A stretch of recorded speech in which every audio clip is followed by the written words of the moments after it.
রাষ্ট্র বিক্ষোভ এই মুক্ত করল তারা আজকে ক্লান্ত সুবিধাবাদীরা। তাই আপনাদেরকে বলতে চাই, আপনারা সতর্ক থাকবেন। করতে পারি নাই, আমাদেরকে সবসময় মুক্ত মঞ্চে অস্ত্র গ্রহণ করতে পারেন। সংগ্রামী বন্ধুগণ, আমরা বলতে চাই আমরা পেয়েছি হাজারো আমাদের সংগ্রামের রক্তের বিনিময় সংগঠনের সকল পর্যায়ের নেতা কর্মী সমর্থক সংগ্রামী আহ্বায়ক মুজাক্কির রাব্বি, বাংলাদেশ জাতীয়তাবাদী ছাত্র কুষ্টিয়া জেলা সংগ্রামী সদস্য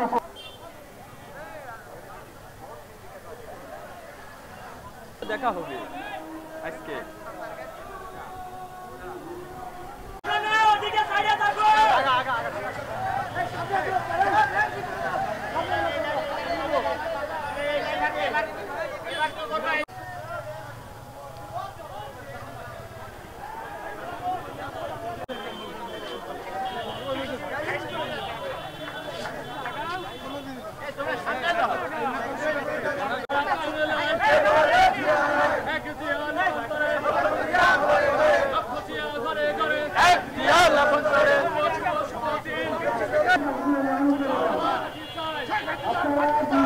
Haji